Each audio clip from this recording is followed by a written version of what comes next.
Most survival advice tells you to build a fire, find water, signal for help. That's the surface layer. Underneath it, there's a set of principles that experienced survivalists, military personnel, and wilderness rescuers know, and almost never talk about. These are the 17 silent rules of survival you've never heard of. Rule 17, your brain kills you before the wilderness does. The leading cause of death in survival situations isn't exposure, dehydration, or predators. It's panic. Specifically, the cascade of poor decisions that begins within the first few minutes of a crisis and compounds from there. The U.S. Air Force Survival Program, which has trained pilots for emergency scenarios since the 1950s, identified early on that the psychological response to being lost or stranded is a more immediate threat than the physical environment. Their research found that people who freeze, deny the situation, or immediately exhaust themselves in frantic activity rather than stopping, assessing, and making a deliberate plan, have dramatically worse outcomes than those who pause and think first. This is sometimes formalized as the rule of threes in survival education. You can survive 3 minutes without air, 3 hours without shelter in extreme conditions, 3 days without water, 3 weeks without food.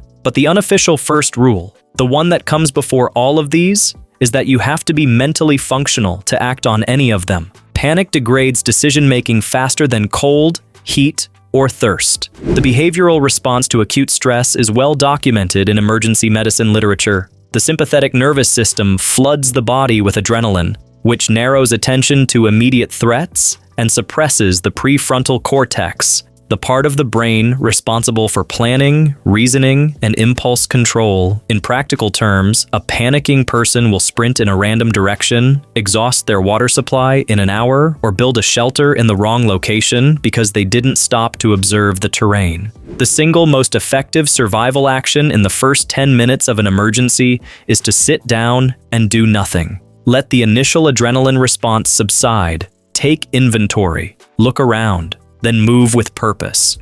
Rule 16. Wet kills faster than cold. People in cold environments typically fear the temperature. They should fear moisture far more. Water conducts heat away from the body approximately 25 times faster than air at the same temperature. This is the physical fact that underlies the survival principle, and it has real-world consequences that are easy to underestimate. A person soaked to the skin in 50 degrees Fahrenheit air can develop life-threatening hypothermia in under 2 hours. The same person, dry and clothed, can remain functional for much longer at the same temperature. The practical implication is that wet clothing must be addressed before almost everything else in a cold weather survival scenario, before food, before camp construction, before nearly anything except immediate medical emergencies. Getting dry is a higher priority than most people assign to it, because the discomfort of being cold and wet doesn't immediately communicate how rapidly the situation is deteriorating. The specific hazard of cotton in wet conditions earned its place in survival training precisely for this reason. Cotton absorbs water and holds it against the skin, maintaining the wet-cold interface that accelerates heat loss. Wool, by contrast, retains much of its insulating value even when saturated, because the fiber structure traps air even in wet conditions. The difference in survival time between a cotton-clad and a wool-clad person who fall into cold water is not marginal. It can be measured in hours. Military cold weather training programs consistently list wet clothing management as a priority skill. The Norwegian Armed Forces Winter Survival Curriculum specifically instructs personnel to change into dry layers immediately upon stopping activity, even before eating or shelter tasks, because the combination of sweat-saturated clothing and rest leads to a rapid drop in core temperature that is often underestimated until it becomes serious.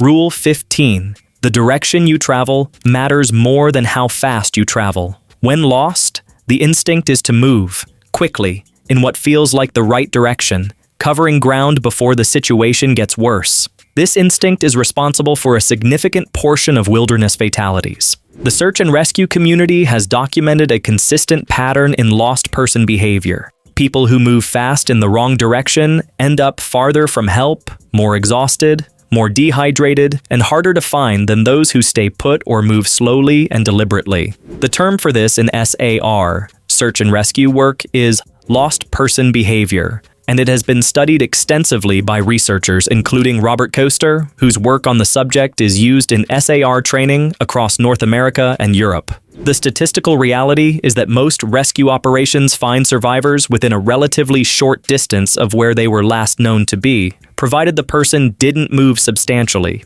A person who panics and travels several miles in the wrong direction has dramatically reduced the probability of being found quickly. The decision framework is straightforward. If you told someone where you were going, stay where you are. If no one knows where you are, move toward a linear feature, a road, a river, a ridgeline, that increases your probability of encountering civilization or a search team. Moving in random directions through dense terrain achieves neither goal. The hardest part of this rule is psychological. Sitting still feels like giving up. Moving feels like action. In most survival scenarios, the opposite is true.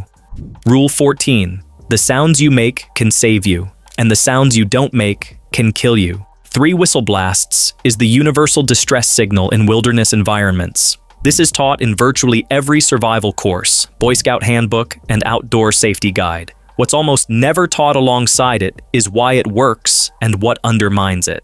A whistle carries sound roughly 10 times farther than the human voice, and it cuts through ambient noise, wind, running water, forest sound, far more effectively than shouting. The energy expenditure required to blow a whistle is trivial compared to shouting repeatedly, which exhausts the vocal cords quickly and leaves people hoarse and inaudible within an hour. What undermines it is that people stop signaling when they don't get an immediate response. Search teams have found survivors who were within earshot but had given up signaling and fallen asleep, or who only signaled sporadically rather than at regular intervals. The protocol, 3 blasts, pause, repeat, works because it creates a predictable pattern that searchers listen for. Irregular or infrequent signaling is much harder to triangulate. The rule extends beyond whistles. Sound discipline in survival contexts includes knowing when silence is the better option, particularly in wild animal encounter situations where noise can provoke rather than deter. The same understanding of sound carries into navigation. Moving water gets louder as you approach it, and experienced wilderness travelers use sound as a directional tool in low visibility conditions. A signal mirror, incidentally, can be seen from aircraft at distances of up to 10 miles in clear conditions. Most people carrying one have never practiced using it and couldn't deploy it effectively under stress. The survival rule here applies broadly. Carry tools you've actually practiced with, not tools you theoretically understand.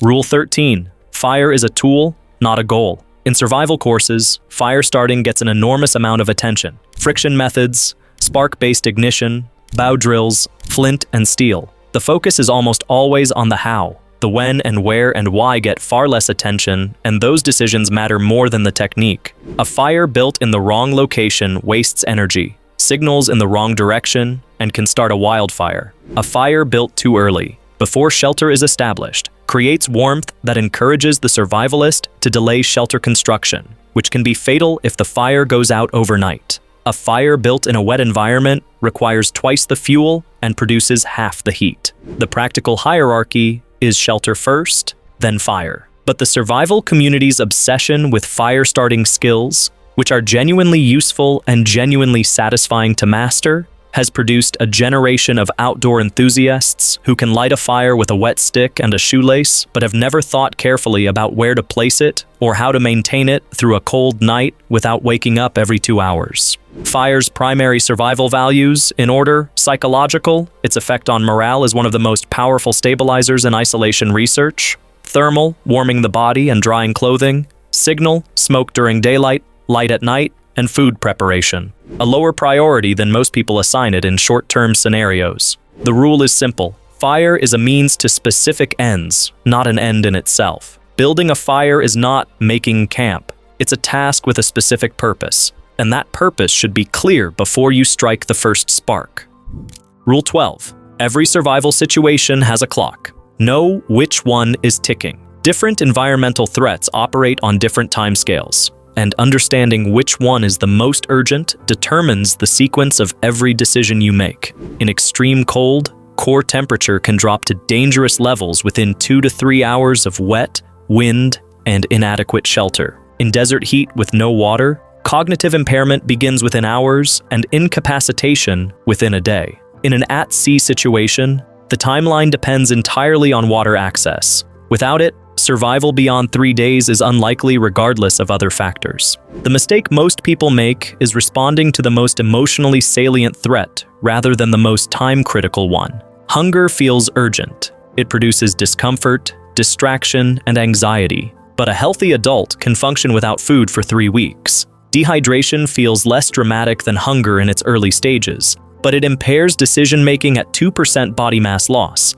and becomes life-threatening far sooner. The body's distress signals are not calibrated to accurately communicate which threat requires the most urgent response. Wilderness medicine educator and author Peter Kummerfelt has taught survival skills to military and civilian populations for decades. His framework for survival prioritization consistently returns to the same principle. Most people die from the wrong thing. They were so focused on what was bothering them that they ignored what was killing them. The survival clock principle requires honest assessment of conditions rather than response to discomfort. It is a disciplined, analytical habit applied under stress, which is exactly the kind of thing that's easy to describe and difficult to do.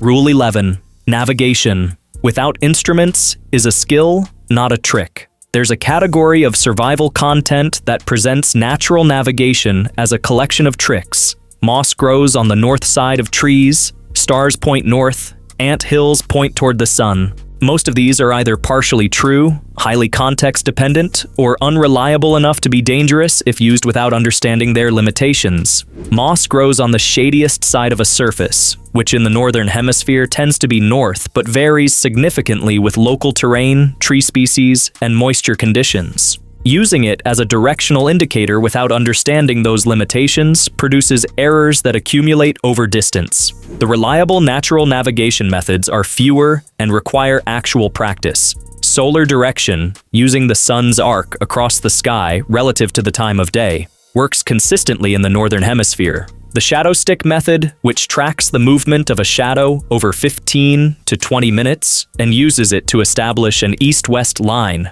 works anywhere on Earth with direct sunlight and requires no instruments. The Southern Cross and Polaris provide reliable celestial navigation in their respective hemispheres, but only if you can identify them confidently, which requires prior learning, not improvised guesswork. The consistent error in natural navigation is overconfidence. People who have read about the Moss trick or seen a video demonstration believe they understand it well enough to use it under stress, in dense forest, in changing weather. Survival navigation skills require practice in familiar terrain before they can be trusted in unfamiliar terrain.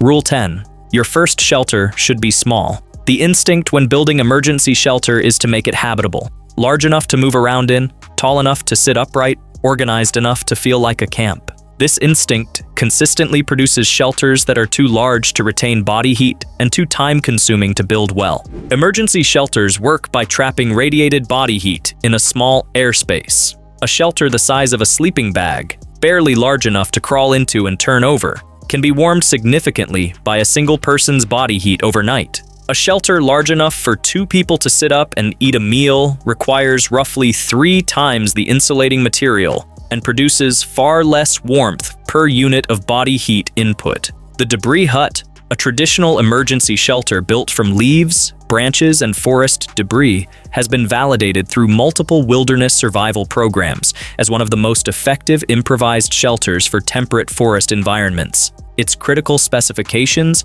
are that it must be no wider than shoulder width, no taller than necessary to crawl inside, and insulated with at least 2 feet of dry debris on all sides. A properly constructed debris hut can maintain a survivable interior temperature, even in near-freezing conditions, without any fire. The rule is counterintuitive in a culture where bigger generally means better. In emergency shelter construction, smaller is warmer, faster to build, and easier to insulate. Build for warmth, not for comfort. Rule 9. Drinking water that makes you sick is worse than being thirsty. Waterborne illness in a survival situation is not merely an inconvenience. Vomiting and diarrhea accelerate dehydration faster than not drinking at all. A person who drinks contaminated water and develops gastrointestinal illness has traded a manageable dehydration problem for a life-threatening one. Giardia lamblia, one of the most common waterborne parasites in wilderness water sources across North America and Europe, causes explosive gastrointestinal symptoms within 1 to 3 weeks of exposure. Cryptosporidium, another common waterborne pathogen, is resistant to standard chemical purification methods, including iodine tablets, which are widely carried as survival water treatment supplies. Boiling remains the most universally reliable purification method across all pathogen types. The practical implications for survival preparation are specific. Iodine tablets are better than nothing, but they don't kill Cryptosporidium. Boiling for 1 minute at sea level, 3 minutes above 6,500 feet altitude, kills all biological pathogens in water. Filtration devices rated to 0.1 microns or finer will remove protozoa and bacteria, but not viruses, relevant in international survival contexts where viral waterborne illness is more common. The survival principle is that water quality assessment requires knowing what you're treating for. Clear, cold mountain stream water is not automatically safe. Giardia thrives in exactly those conditions, and the streams that look cleanest are often the ones flowing through the heaviest animal traffic. Rule 8. The warmest place in your environment isn't where you think. Most people in cold survival situations seek shelter from wind and precipitation, which is correct. But then, position themselves in locations that lose heat to ground conduction faster than ambient temperature would suggest. Cold ground absorbs heat from a body resting on it at a rate determined by the thermal conductivity of the surface. Concrete and wet soil conduct heat away from the body very efficiently. Snow, paradoxically, is a much better insulator than bare ground, and a layer of dry snow or forest debris between the body and cold earth can make a meaningful difference in core temperature overnight. The warmest sleeping position in a forest environment, without equipment, is off the ground. A platform of branches and compressed dry leaves, even a few inches of separation from cold soil, provides insulation that a sleeping bag alone cannot compensate for. This is the principle behind the military field expedient sleeping platform, which is taught in cold weather infantry training and often ignored because it seems unnecessary until it isn't. Low-lying areas are also cold traps. Cold air is denser than warm air and drains downhill overnight, pooling in valleys and hollows. A campsite positioned 10 to 20 feet above a valley floor will typically be several degrees warmer by morning than one at the lowest point. This is not a dramatic difference in mild conditions, but in marginal cold weather survival scenarios, several degrees is the margin between functional and incapacitated. Rule 7. The food you eat in a survival situation can kill you faster than not eating. Foraging for wild food is one of the most extensively covered survival skills in popular media, and one of the most dangerous to attempt without specific, verified knowledge. The toxicology of look-alike plants is the primary hazard. Poison hemlock, Conium maculatum, and wild carrot, Docus carota, are difficult to distinguish without expert knowledge and share habitat across much of North America and Europe. Water hemlock, Cicuta species, has been described by botanists as the most violently toxic plant native to North America, and it grows in the wet margins of streams and ponds, exactly where survival situations often lead people looking for food and water simultaneously. Death camas, Anticlea elegans, resembles wild onion, closely enough that experienced foragers have been poisoned by it. The distinguishing characteristic, the absence of an onion smell when crushed, is subtle enough to miss under stress and fatigue. The survival rule for foraging is a conservative one. Unless you can identify a plant with absolute certainty based on prior learning, don't eat it. The caloric value of incorrectly identified wild food is never worth the risk of toxic ingestion in a survival context where medical assistance is unavailable.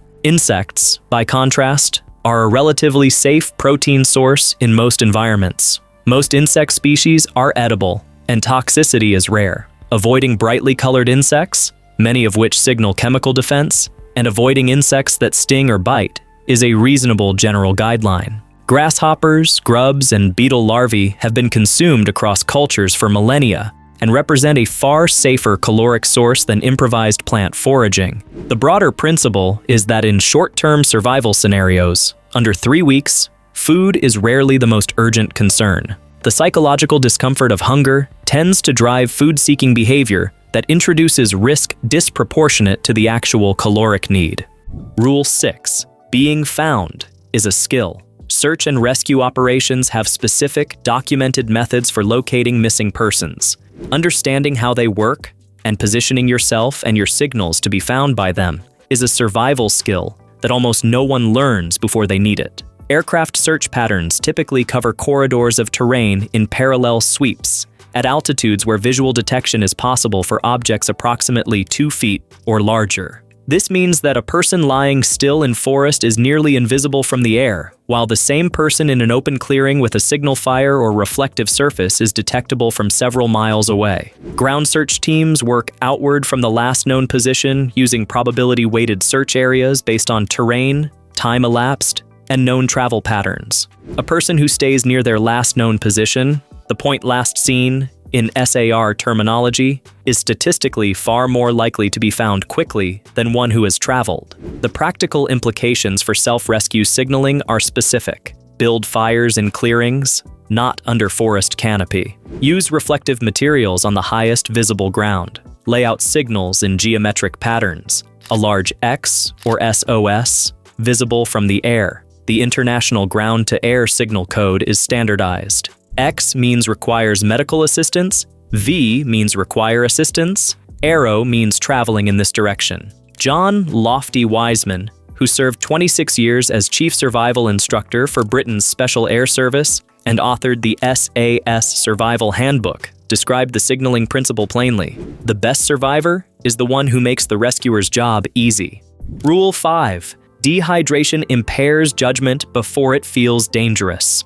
Cognitive impairment from dehydration begins at approximately 2% loss of body weight in water. For a 180-pound adult, that's less than 4 pounds of water, an amount that can be lost in 2 to 3 hours of moderate activity in warm weather without feeling dangerously thirsty. The insidious aspect of mild to moderate dehydration is that it degrades exactly the cognitive functions needed for survival decision-making: attention, short-term memory, reaction time, and spatial reasoning. A person who is 2 to 3% dehydrated will make worse decisions, navigate less accurately, and assess risk less reliably, without feeling incapacitated. They feel a bit off, not critically impaired. Research published in the Journal of Nutrition found that mild dehydration, defined in the study as 1.4% body water loss, produced measurable mood degradation, increased perception of task difficulty, and reduced concentration in otherwise healthy young adults. These are precisely the mental states that lead to poor survival decisions. The rule is to drink before you're thirsty, not in response to thirst. Thirst is a late indicator. By the time the thirst mechanism activates strongly, meaningful cognitive impairment is already underway. In any survival context where water is available, consistent hydration is not a comfort measure. It is a cognitive maintenance strategy. Rule 4. Darkness changes everything. Plan for it before it arrives. In wilderness survival situations, the transition from day to night is one of the most predictable events that people consistently fail to prepare for. Shelter that's adequate in daylight becomes dangerously inadequate when temperatures drop. Navigation that's difficult in daytime becomes impossible without a light source. Signaling becomes limited to fire-based methods. Psychological stress increases significantly. The military principle of fighting for the last hour of daylight, maximizing useful work in the final hour before sunset, has direct application in civilian survival. Everything that can be done in light should be done in light. Shelter construction, fire preparation, water collection, and signal preparation should all be completed or significantly advanced before darkness falls. The thermal drop associated with nightfall is consistently underestimated by people without cold weather outdoor experience. Desert environments are particularly extreme. Daytime temperatures that feel comfortable can drop 40 to 50 degrees Fahrenheit by early morning. The Sahara, which most people picture as uniformly hot, regularly reaches freezing temperatures overnight in its interior. Psychological research on night fear, the heightened anxiety response to darkness, documents measurable increases in stress hormones and threat perception in darkness, independent of actual threat levels. In a survival context, this means that survival decisions made after dark are systematically more likely to be fear-driven and less likely to be rational. The rule is to make your important decisions and take your important actions while you can still see clearly.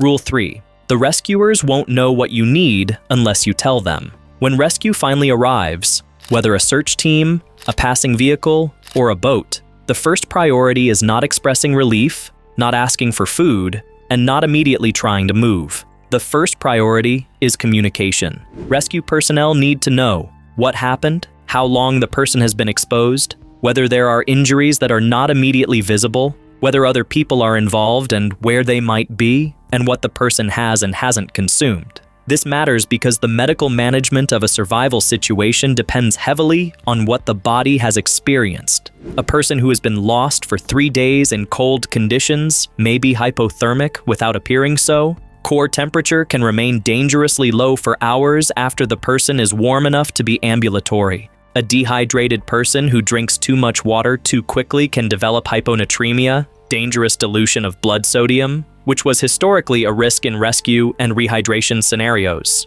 Wilderness medicine protocols for rewarming and rehydration differ from the intuitive response to offer a cold, hungry person warm food and hot drinks immediately. The medical guidance for field rewarming of a hypothermic patient emphasizes passive rewarming, removing wet clothing, insulating, sheltering, before introducing heat, and avoiding exertion, which can cause cold blood from the extremities to rush to the core. The survival rule is to communicate clearly with rescuers before accepting any intervention. What you don't say may complicate your care.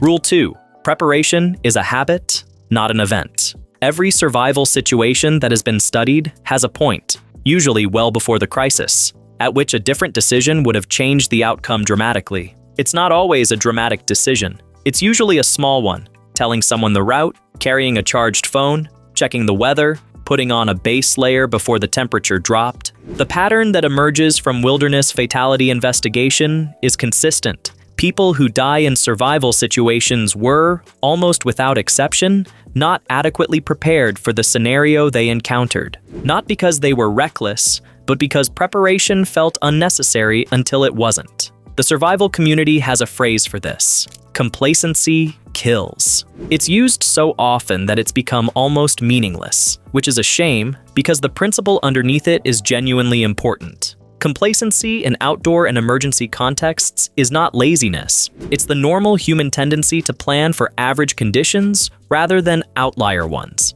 The problem is that survival situations are, by definition, outlier conditions. The practical application looks like small habits: always carrying a basic kit, fire starter, emergency blanket, whistle, water purification, basic first aid, always telling someone where you're going and when to expect you back, always checking the 10-day forecast before an extended trip. None of these habits is difficult or expensive. Collectively, they represent the difference between a rescue that takes 6 hours and one that takes 6 days, or doesn't happen. Rule 1. The survival mindset is trained, not innate. There is a persistent belief that some people are naturally suited to survival situations and others aren't. That the capacity to remain calm, think clearly, and act effectively under extreme stress is a personality trait rather than a learned skill. The evidence from survival psychology research doesn't support this. Lawrence Gonzalez, whose 2003 book Deep Survival: Who Lives, Who Dies, and Why drew on decades of accident reports, survival accounts, and neuroscience research, identified the behavioral patterns common to survival success. They are largely learned responses, not personality traits. They include the ability to reframe, seeing the situation as a problem to be solved rather than a catastrophe to be escaped, the discipline to take small actions rather than waiting for large solutions, and the capacity to accept the situation for what it is rather than what it was expected to be. Military survival training, the most extensively developed survival education system in the world, is built entirely on the premise that these responses can be trained. SERE training doesn't select for naturally calm, resilient individuals and then teach them techniques. It takes ordinary soldiers and teaches them, through deliberate, repetitive exposure to stress, to override their instinctive panic responses with trained ones. The rule for civilians is that the time to develop a survival mindset is not during a survival situation. It's before one. Reading about survival principles is useful. Practicing them in controlled, low-stakes environments, a night in the woods, a practice fire-starting session, a navigation exercise with a map and no phone, is far more useful. And doing those things regularly, over years, is what actually builds the neural pathways that function under stress. None of this is glamorous. It doesn't make for exciting content, but it is the most important item on this list, and the one most people skip entirely. These are the 17 silent rules of survival you've never heard of. The ones nobody leads with, the ones that don't make it onto the pocket card, but the ones that actually determine who walks out. 17 rules. Most of them inconvenient, none of them exciting, all of them real. The gap between surviving and not is almost never about strength, speed, or gear. It's almost always about knowledge applied under pressure, and whether you built that knowledge before you needed it. If any of this is new to you, pass it along to someone who spends time outdoors. It costs nothing, and you have no idea what it might be worth. Hit the like button, subscribe, and we'll keep covering the things worth knowing before you need them.